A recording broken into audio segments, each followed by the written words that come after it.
Fox News is now streaming live on Fox One. When news breaks, we don't just report it. We go beyond the headlines to get the full story.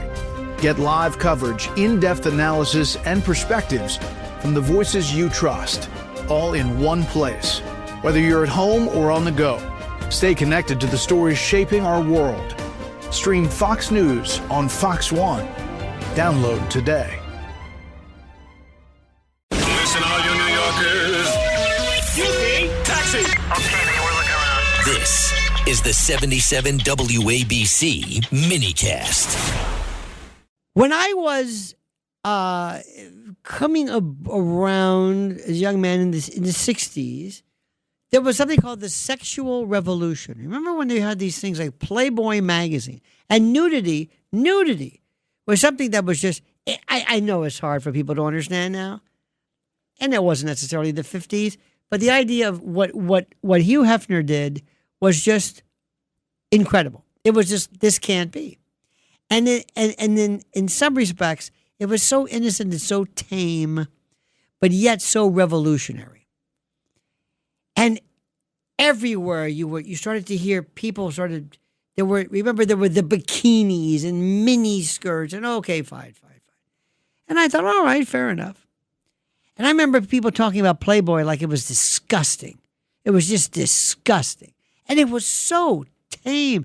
And Hugh Hefner, by the way, himself a full-fledged perv, said he wanted the girls to look like they were the girl next door. Like they were like, oh, we're playing volleyball, or here's lemonade, and I happen to be nude. But it wasn't a gynecologic, you know what I mean? It wasn't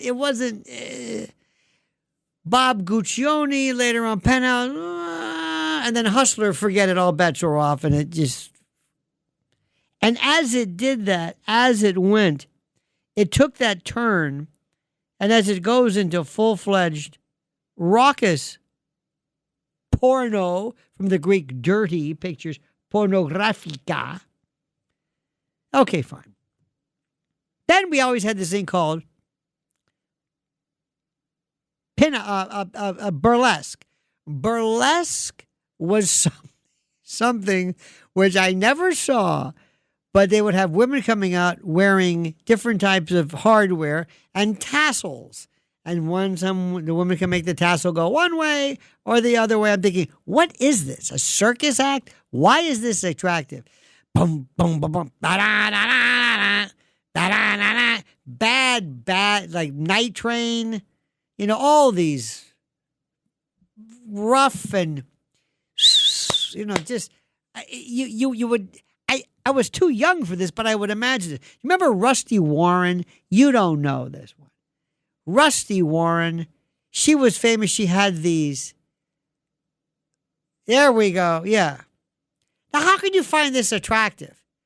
It's a nice band. Oh, nice band. Forget the music. Oh, yeah, you're right. Why don't they just...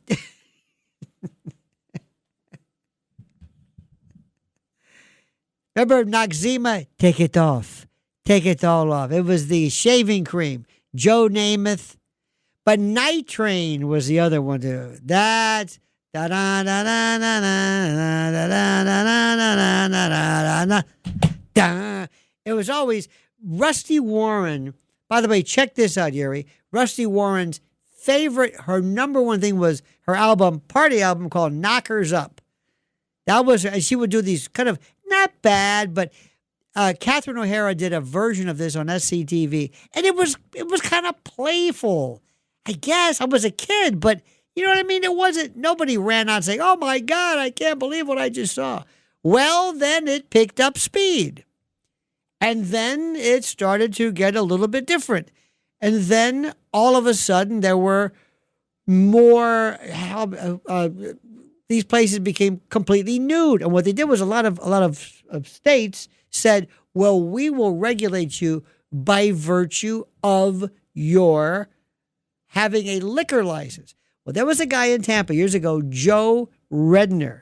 He had a place called the Mons Venus. And he claims to have invented the lap dance. I said, this isn't really much of an invention. It kind of speaks for itself. But what they did to him was they said, they would bust him all the time. They said, why? Because you're selling liquor. He said, you know what? The hell with the liquor. Got rid of the liquor. He sold orange juice for like $5, I think, and made a fortune. These women, and it took on a real gloomy thing. Well, anyway, I knew them just out of prosecutor's office. I didn't have too many. One I had was an LNL, a loon lascivious.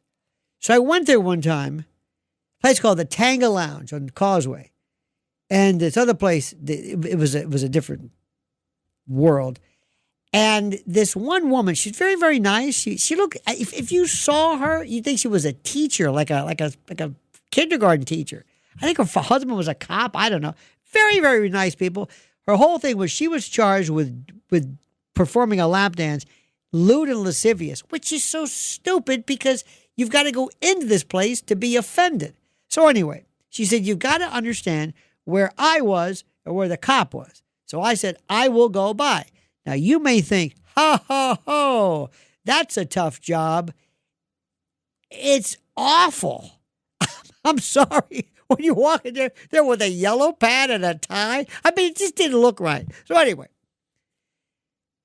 very, very fine. Saw the story. And then I was asking, I said, how do you do this? Oh, make good money. And they took care of the women. There was no funny business. They weren't hookers or drug addicts or anything like that. And I thought to myself, okay, fine. I understand it intellectually. Intellectually, I know you're right. You're right. It's a dance. Come on. Just like nudist colonies. That's another one. I went to one of those. Not nude, but as part of a radio promotion.